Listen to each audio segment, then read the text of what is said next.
कोणत्याच प्रकारची भारतीय जनता पार्टी सरकारने प्रगती इथे नाही. अच्छा. आणि कधीच ते सर्वे करायला आले नाही. अच्छा. या ठिकाणी कोणत्याच प्रकारची सुविधा नाही. हे सरकार आल्यापासून शेतकऱ्याला अडचणीत येऊन गेला आहे. आम्ही वीट धंदेवाले, आम्हाला काही सवलत भेटत नाही, काही भेटत नाही. जळगाव जिल्ह्यामध्ये बहुतांश तरुण रोडावर फिरतात आहे. नमस्कार, आवाज मराठी न्यूज चॅनल्स मध्ये पुन्हा एकदा सर्वांचं स्वागत. मित्रांनो, रामराम मंडळी या कार्यक्रमाच्या माध्यमातून आपण लोकसभा निवडणुकीची पार्श्वभूमी जाणून घेतोय. त्याचप्रमाणे लोकांची काय नेमकी कौल आहे, लोकांचे काय मत आहे ते जाणून घेण्याचा प्रयत्न करतोय. मी आता सध्या आहे रावेर मतदारसंघामध्ये आणि रावेर मतदारसंघातलं एक महत्वपूर्ण गाव म्हणजे अंतुर्ली. अंतुर्ली या गावामध्ये हा संपूर्ण परिसर जो आहे तो केळी पिकवणारा पट्टा आहे. त्यामुळे या नागरिकांच्या नेमक्या काय समस्या आहेत, हे नागरिक गेल्या 5 वर्षापासून 10 वर्षापासून विद्यमान खासदारांनी केलेल्या कामांवरती या ठिकाणी संतुष्ट आहेत का त्यांच्या मनात अजून काही अनेक प्रश्न चालले आहेत, हे सगळं आपण या नागरिकांकडे जाणून घेण्याचा प्रयत्न करणार आहोत. रामराम मंडळी कार्यक्रमामध्ये सगळ्यात अगोदर तुमचं स्वागत. रामराम. मी काकांपासून सुरुवात करतो. काका, काय सांगणार तुमच्या या संपूर्ण रावेर मतदारसंघामध्ये गेल्या 10 वर्षांपासून या ठिकाणचे विद्यमान खासदार होते रक्षा खडसे, यांच्या माध्यमातून तुमचे शेतीशी उपयोगी असलेल्या सगळ्या वस्तूंसंदर्भातले प्रश्न सुटलेत का अजूनही अडचणी प्रलंबित आहेत? कोणत्याच प्रकारच्या शेतीच्या समस्या त्यांनी सोडवलेल्या नाही. आणि 2014 मध्ये जशी महागाई होती त्याच्यापेक्षा 3 पट महागाई झालेली आहे. म्हणजे मजुरीचे दर 3 पटीने वाढले आहे आणि शेतीमालाचे दर ज्याचे तेच आहे. तर कोणत्याच प्रकारची भारतीय जनता पार्टी सरकारने प्रगती इथे नाही. अच्छा. भारतीय जनता पार्टीने या ठिकाणी प्रगती केलेली नाहीये. तुम्हाला काय नेमक्या अडचणी वाटतात? मटेरियलाचे भाव भरपूर वाढले. काहीच नाही, म्हणजे शेतकऱ्याचं नुकसानच होते ना. काही शेतकऱ्याचे भाव होते तेच भाव, म्हणजे शेतीमालाला 2014 आज रोजी तेच आहे. पण मटेरियलचे जे भाव आहे ते मटेरियलचे भाव दुप्पट वाढले. अच्छा. त्यामुळे शेती परवडत नाही. आणि पीक विम्याचा सर्वात मोठा प्रश्न पीक विम्याचा आहे. या ठिकाणी खासदार आहे, जळगाव जिल्ह्यामध्ये 2 खासदार आहे भाजपचे, पण कोणच या ठिकाणी लक्ष घातलं नाही. शेतकऱ्याचा कोणाच विचार केला नाही. 50% लोकांचा पीक विमा मिळालेला नाही अजूनपर्यंत. अच्छा. पीक विम्याचा मेन मुख्य प्रश्न आहे. त्याचप्रमाणे केळी उत्पादक शेतकऱ्यांचा प्रश्न आहे की या ठिकाणी जे उत्पादित मालाला जो भाव गेल्या 10-15 वर्षापूर्वी होता तोच भाव अद्याप देखील आहे, मात्र खर्च हा प्रचंड वाढलेला आहे. काका, अजून काय नेमके शेतकऱ्यांना अडचणी वाटतात, काय समस्या आहे? तो शेतकऱ्यांचा तर म्हणजे ऐन टायमाला वेळेवर त्यांना पेरणीच्या टायमाला बियाणे भेटत नाही. ऐन टायमाला त्यांना मटेरियलचे भाव वाढलेले असतात. त्यावेळेस त्यांना कुठून बाहेरून मार्केटून मटेरियल आणावं लागते. जळगाव जिल्ह्यामध्ये म्हणजे एवढी शासकीय योजना आल्याच नाही ना एवढ्या. अच्छा. आता शासकीय योजना आल्याने तुमची खंत आहे, परंतु आता निवडणुका आल्या आहेत, आता परत ते मत मागायला तुमच्याकडे येणार, त्यावेळेस तुम्ही प्रश्न विचारणार का त्यांना? हा, मग प्रश्न विचारणार आहे. अच्छा. पण काय प्रश्न विचारणार तुम्ही त्यांना? हेच नाही की आमच्या शेतकऱ्याच्या अडचणी दूर व्हायला पाहिजे. कारण एरिया हा सदन एरिया नाही, समजा कसा किडीचा एरिया आहे. सगळ्या बाबतीत मटेरियलच्या जास्त खताचा जास्त पुरवठा कमी होतो इकडे.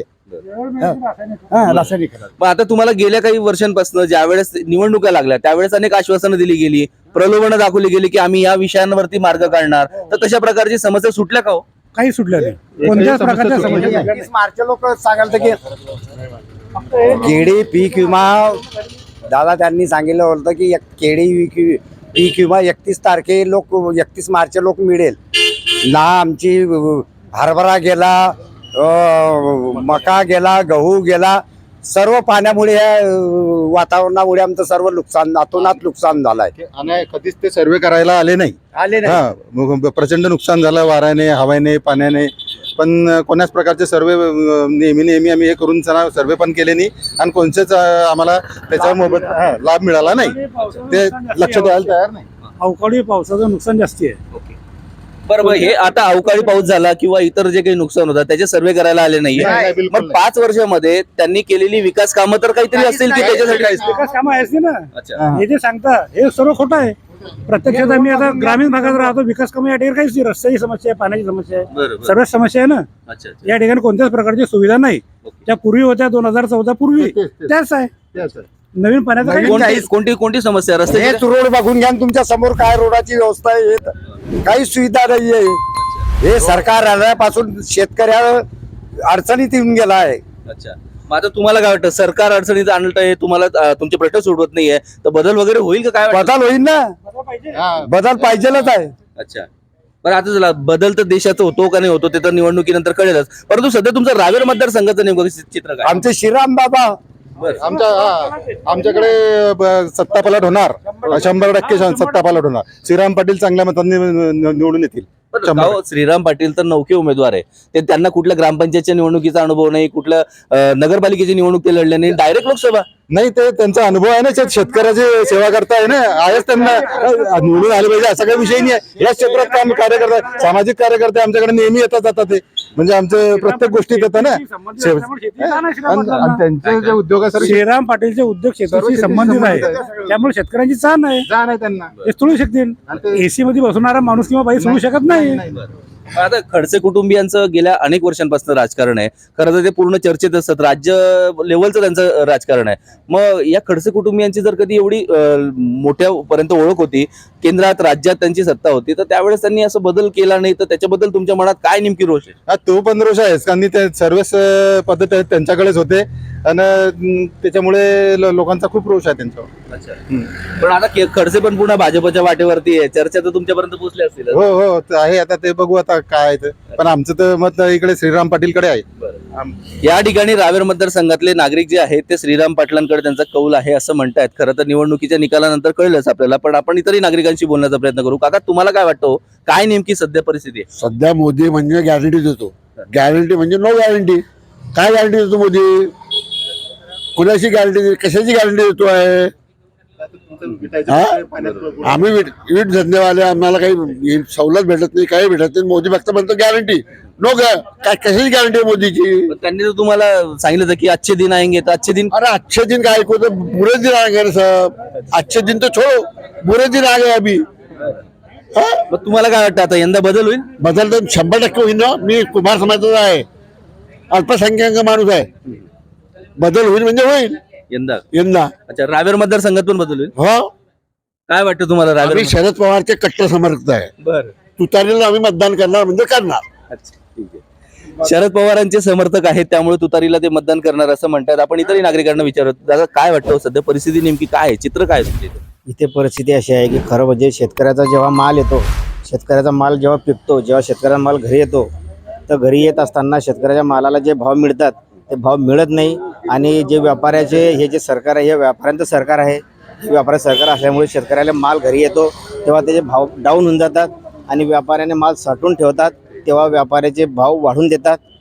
आणि दुसरी गोष्ट अशी की मटेरियलचे जे आहे ते मटेरियलचे भाव जे पूर्वीचे होते, की मटेरियलचे भाव जे होते ते पूर्वीचे जे भाव होते त्याच्यापेक्षा तिपटीने भाव वाढलेले आहेत. शेतकऱ्यांचे जे अडचणी आहेत, मटेरियलचे भाव वाढले, आपण इतरांनाही विचारू. दादा, नेमके अजून काय तुम्हाला इथं प्रश्न प्रलंबित वाटतो? पेट्रोलचे भाव वाढून गेले, डबल होऊन गेले पेट्रोलचे भाव. परत गॅसचे भाव वाढले आहे. परत मजुरीचे सगळ्याच गोष्टी भाव वाढलेले आहे. समजा जे भाव 2014 पूर्वी होते त्याच्यात डबल मजुरी किंवा पेट्रोल गॅसचे भाव वाढले आहे. त्याच्यामुळे आज शेतकरी वर्गाला, मजूर वर्गाला किंवा मध्यम वर्गाला आज काहीच पुरत नाहीये. तुम्ही व्यापारी आहात, तुम्ही व्यवसाय करतात, तुम्ही व्यवसाय करताना गेल्या काही वर्षांपूर्वी नोटबंदी झाली, नोटबंदीने काय फरक पडला हो? नोटबंदीमुळे सगळ्या व्यापाऱ्यावर ते म्हणजे एक त्या टायमाला जे नोटबंदी झाली त्याच्यामुळे सर्वच व्यापाऱ्यांवर ते फरक पडलेला आहे. आणि जो आपला जे रुटीन चालू होती समजा आपण धंद्याची, ते रुटीन आता सध्या तशी चालू नाहीये. मग त्यामध्ये बरेच व्यापारी व्यवस्थित राहिले. बरोबर. नोटबंदीचा प्रश्न देखील महत्वाचा आहे. नोटबंदी झाल्यानंतर खरंच तुमच्या या संपूर्ण व्यापारामध्ये, शेतकऱ्यांमध्ये काही फरक जाणवला का नोटबंदी झाल्यानंतर? अरे काही लोक तर आजारी पडून मरून गेले बा. हा, रांगेत उभे राहून जरा वरून त्रास, ऊन खाले उभं राहणं, काही त्रास होऊन बीपीचा आजार असल्यावर, काही शुगर असल्यावर ते काही आजारी पडून मरून गेले बा. बरं. काका, तुम्हाला काय वाटतं, नोटबंदीने पडला का हो काही फरक? नाही, फरक नाही पडला, नुकसान झालं नोटबंदीमुळे. अच्छा, फरक नाही पडला, नुकसान झालं, समस्या आली, जनतेचा पैसा मिळाला नाही, बँकेत पैसे अटकून राहिले, लोकांना वेळेवर पैसे मिळले नाही, दवाखान्याचं बिलं राहिले. नोटबंदीने तर काही फरक पडला नाहीये, परंतु त्रासच जास्त झाला. काही युवक देखील आपल्या सोबत आहेत. काय तुम्ही सांगणार, रोजगाराचा प्रश्न जो होता तो सुटला का हो? या जळगाव जिल्ह्यामध्ये बहुतांश तरुण रोडावर फिरतात आहे. रोजगार म्हणून मुक्तानगर तालुक्यामध्ये एक MIDC आता अद्याप आणलेले. खासदाराचं प्रथम कर्तव्य होतं इथे सर्वात आधी MIDC आणली पाहिजे होती. गेल्या 10 वर्षावर लक्ष द्या, या मतदारसंघाचे खासदार आहेत, त्यांनी एक MIDC सुद्धा आणू शकले नाही. रोजगार सर्व मुलं म्हणजे वाटेवर फिरतात आहे. का कशामुळे आणला नसेल त्यांना? काय म्हणजे याच्यातलं म्हणजे आता ते संसदेत त्यांनी प्रश्न मांडले आणि काय नेमकं तुम्हाला वाटतं? विषय तोच, त्यांनी संसदेत प्रश्न मांडलाच नसणार. त्यांनी मांडला असता कुठे ना कुठे त्याचा पाठपुरावा केला असता. त्यांनी प्रश्न मांडला असता, काही ना काही कुठेतरी झालं असतं ना. MIDC का आली मुक्तानगर तालुक्यामध्ये? मग आता तुम्ही तिसऱ्याला त्यांना इथं निवडून देणार का? तुमचं काय मत? जो विकास करेल आम्ही त्याला निवडून देऊ. विकासावर आता विकासाच्यावरती मतदान होणार आहे. विकासावर यंदा मतदान केलं जाणार. जो खऱ्या अर्थानं विकासात्मक भूमिका घेऊन या ठिकाणी निवडणुकीला सामोरं जाईल त्याला निवडण्यासाठी या ठिकाणी नागरिकांचा कौल मला असं वाटतं की या ठिकाणी झुकलेला दिसतोय. आणि नौके जरी असले तरी श्रीराम पाटील जे आहेत ते उद्योजक आहेत आणि शेती उत्पादक शेतकऱ्यांच्या मदतीला ते धावून येत असतात. त्यांचा जो व्यवसाय आहे तो देखील शेतीपूरक व्यवसाय आहे. त्यामुळे यंदा तरी या रावेर मतदारसंघामध्ये अनेकांचं कौल जो आहे तो बदलल्याचं चित्र या ठिकाणी दिसतंय. आणि येणाऱ्या काळामध्ये खरं तर निवडणुकी अंतिम समोर निकाल येईलच, परंतु काहीतरी नागरिकांच्या ज्या समस्या आहेत की ज्या 10 वर्षापासून सुटल्या नाही आहेत त्या आता पुढे येणाऱ्या काळात तरी सुटाव्यात अशी मागणी या ठिकाणी नागरिकांकडनं केली जाते.